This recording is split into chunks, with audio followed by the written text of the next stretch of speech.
Break पे जाने से पहले शहजादा जुल्फिकार बता रहे थे कि इस वक्त कोयटा में क्या सूरत हाल है सेनेट इलेक्शन की। प्लीज़ अपनी बात कंप्लीट कीजिएगा। जी, मैं ये कह रहा था कि सरदार रिंद साहब जो हैं उनके बेटे की पोजीशन बहुत अच्छी थी कि पार्टी में 7 अरकान हैं, उनमें से 4 तो कंफर्म उनके साथ थे, 5वां का वो दावा कर रहे थे कि 5वां मेंबर भी मेरे साथ है, तो 5 वोट उनके पास, सिर्फ उनको 3 की ज़रूरत थी। पोजीशन उनकी बहुत अच्छी थी, लेकिन बम्र मजबूरी लग रहा था, बहुत डिसमूड है। और बल्कि प्रेस कॉन्फ्रेंस में उन्होंने कहा कि ये बदकिस्मती है इस पार्टी की कि 7 मेंबर होने के बावजूद हम जो है अपना सेनेट में अपना मेंबर नहीं ला सकें। तो खुशकिस्मत है अब्दुल कादिर साहब कि उनके हक में बाप के लोग भी हैं और वो इंडिपेंडेंट कागजात उसने जमा कराए हैं। पीटीआई के लोग भी ज़ोर शोर से कोशिश कर रहे हैं कि वो उनको इलेक्ट करवा लें। तो अब पोजीशन समी साहब जो बन रही है वो ये बन रही है कि कम से कम बाप इस पोजीशन में थोड़ी कंफर्टेबल पोजीशन में आ गई है। कंफर्टेबल पोजीशन में इसलिए कि अगर सरदार रिंद का बेटा खड़ा होता तो वोट कट जाते और वोट टूटते, जिसमें और इनके अपने लिए प्रॉब्लम्स हो जाती। अब भी मुश्किल में है क्योंकि 4 उम्मीदवार उनके हैं। अब्दुल कादिर साहब हैं, वो टॉप में हैं इस वक्त, काफ़ी उनकी हिमायत दोनों तरफ से है। और उसके बाद सरफराज बुगटी साहब हैं और मंजूर अहमद काकड़ साहब हैं और प्रिंस उमर आमदज़ई जो हैं वो हैं। 4 में अब उनमें से 3 एक ने तो गिरना है, एक गिरेगा तो 3 जो है। और कहा जाता है कि जो पैसे खर्च करेगा वो बच जाएगा और जो पैसे खर्च नहीं करेगा वो नहीं बचेगा। दूसरी तरफ एक छोटी सी तब्दीली आई है। सैयद एहसान शाह साहब जो साबिक सूबाई वज़ीर भी रहे और काफ़ी मशहूर मकरान से, उन्होंने अचानक जो है वो जाकर बीएनपी सरदार अख्तर मैंगल से मुलाकात करके अपनी वाइफ जो पहले सेनेटर थी नसीमा एहसान, उनको उन्होंने शामिल कर दिया बीएनपी में। कहते हैं कि इस वादे पर कि नेक्स्ट सेनेट के इलेक्शन में आप इनको टिकट देंगे और मैं इस दफ़ा अपना वोट आपको दूंगा। तो 23 अरकान थे पोजीशन के इत्तेहाद में और 1 वोट उनको ज़रूरत था। अब 1 वोट उनको मिल गया तो 24 हो जाएंगे। तो अब वो कंफर्टेबल पोजीशन में हैं कि वो 3 जनरल ला सकेंगे, 1 ख़वातीन और 1 टेक्नोक्रेट बड़ी आराम से आ जाएगा बआसानी। बीएनपी मैंगल ने जो फार्मूला तय किया है जेयूआई के साथ, वो ये है कि 3 हमारे होंगे, 2 आपके होंगे। टेक्नोक्रेट पर जेयूआई और 1 जनरल पर मौलाना गफूर हैदरी वो होंगे कामयाब। और जबकि ख़वातीन की नशिस्त पर बीएनपी की कैंडिडेट जो है वो कामयाब होंगी। और साजिद तरीन साहब जनरल सीट पर, साजिद तरीन साहब और कासिम रोंजो साहब ये बीएनपी के उम्मीदवार होंगे। एक और मुश्किल अभी जनरल सीट पर जो मैं जिक्र कर रहा था बीएनपी के लिए है। और बीएनपी के लिए एक और मुश्किल भी है कि जो बानी हैं जो मैं उसके बलूचिस्तान अवामी पार्टी के, वो टेक्नोक्रेट की सीट पर हैं और उनके मुकाबले में बीएनपी का ही दूसरा उम्मीदवार है नवीद कलमती। बहुत यंग हैं, काफ़ी बिल्डर भी हैं और कारोबारी शख्सियत हैं। उनके लिए मुश्किल है। बाप के जो बानी वो हैं सैयद अहमद हाशमी साहब, बहुत ही सीनियर पार्लियामेंटेरियन हैं। अगर उनके लिए अगर कहीं से मुदाखलत, जिस तरह सरदार रिंद के लिए मुदाखलत हुई, अगर उनके लिए मुदाखलत होती है तो नवीद कलमती साहब बैठ जाएंगे और बड़े सेफ हो जाएंगे सैयद अहमद हाशमी साहब। अदरवाइज़ बड़ा मुश्किल हो जाएगा उनके लिए जीतना और वो वोट को जो है विन ओवर कर सकते हैं। अच्छा, वैसे रेट क्या लगा है वहाँ पे, क्योंकि पैसे वाले लोग हैं शहजादा साहब, रेट कुछ बता दें। क्या आपने सुनी सुनाई क्या बात है कि कितना का रेट लगा है? वैसे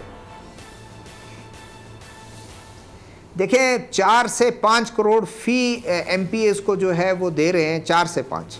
तो इसका मतलब है एक सीट के लिए 8 चाहिए ना, वो चल रहा है। उसमें बहुत से लोगों ने बिल्कुल वो पैसे, एक सीट के लिए 8 वोट चाहिए आपको। तो अगर 5 एक को मिल रहे हैं तो फिर 40-50 करोड़ एक सीट का तो बन गया। तो इमरान खान ने जो बात कही थी वो बात तो सही थी। इन्फॉर्मेशन ठीक होती है उनकी।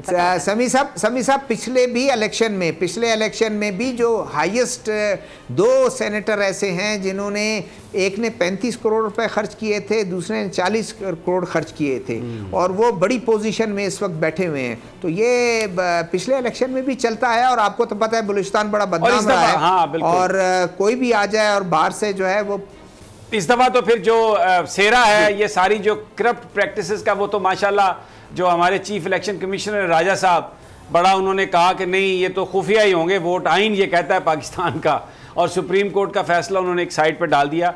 बहरहाल हमारे साथ ही रहिए, बड़ा अच्छा आपने बताया, एनालिसिस दिया। अब इरशाद संजरानी जो हैं वो हमने कराची में बेचारे, मेरी उनसे बात हुई प्रोग्राम से पहले, तो वो कहीं सिंध असम्बली में थे, तो हमने उनसे रिक्वेस्ट की कि वो आ जाएं। तो अब अगर वो पहुंच गए हैं वहाँ पर तो उनसे बात कर लेते हैं। इरशाद, बहुत शुक्रिया यार, आप मुझे लगता है कि मोटरसाइकिल के ऊपर दौड़ते हुए पहुंचे हैं, इतनी जल्दी तो बंदा नहीं पहुंच सकता था। ये आज कराची में जो हुआ, ये 3 MPA PTI के, और भी लगता है कि बीच में से बहुत सारे दाने जो हैं वो लुढ़क जाएंगे इधर उधर, और MQM। तो एक तो ये बताइए कि वहाँ पर रेट क्या लगा है, ये जो अचानक ज़मीर जाग गया कुछ लोगों का और वो साइड्स उन्होंने बदल ली, रेट क्या लगा है, और आप क्या फोर्सी करते हैं कि कल कितनी सीट्स पीपल्स पार्टी ले जाएगी, आपको लगता क्या है?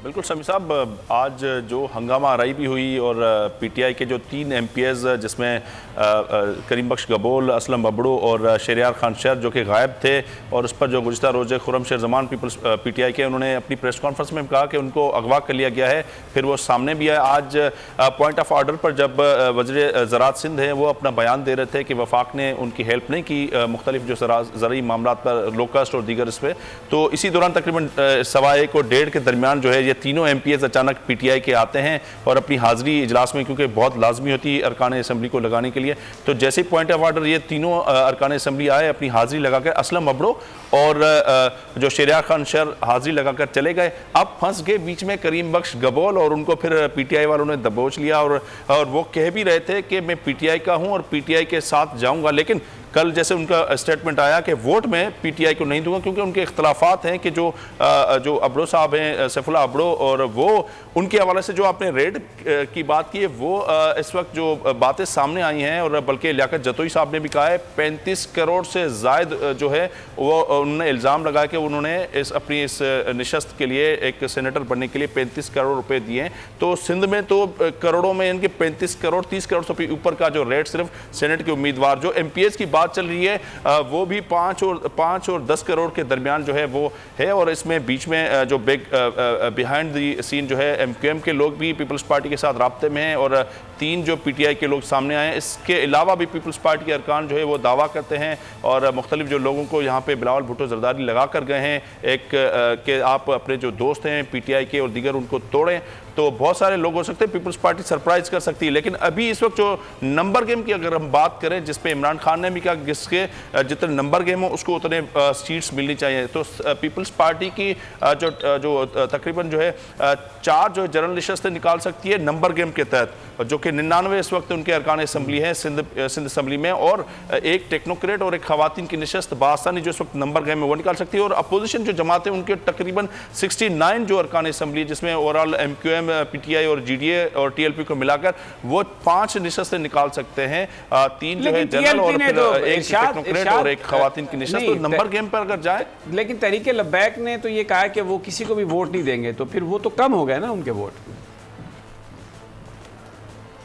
69 तो नहीं रहे। बिल्कुल बिल्कुल बिल्कुल समी साहब, मैं जो नंबर गेम की बात कर रहा था कि 69 जो है वो इनको मिला के TLP को और इनको बनते हैं और MMA को मिलते हैं, लेकिन उनका बिल्कुल आज प्रेस कॉन्फ्रेंस की वो ज़ाया कर देंगे। लेकिन देखते हैं कि अब क्योंकि अब खुफिया राय शुमारी होनी जा रही है, कितने वोट टूटते हैं, और लेकिन इस वक्त जो नंबर गेम में पीपल्स पार्टी 6 निकाल सकती है, और जो ओवरऑल जितनी 69 जो नंबर है इसका अपोजिशन जमातों का सिंध असम्बली, तो 5 जो नशस्तें वो जीत सकती है। तो नंबर गेम की जो बात कर रहे थे, जो कि हॉर्स ट्रेडिंग अगर ना हो तो ये फार्मूला बनता है, लेकिन पीपल्स पार्टी की कोशिश है कि 9 नशस्तें निकाले। अब उसके हवाले से जो अब तक जो इनका जो नंबर है, इसमें 4 नशस्तें जो है वो जनरल की निकाल लेंगे, और इसके अलावा एक टेक्नोक्रेट और एक खवातीन की नशस्त। फिर हॉर्स ट्रेडिंग अगर करते हैं तो 5वीं सीट भी निकाल सकते हैं, और एक कि आप अपने जो दोस्त हैं PTI के और दीगर उनको तोड़ें।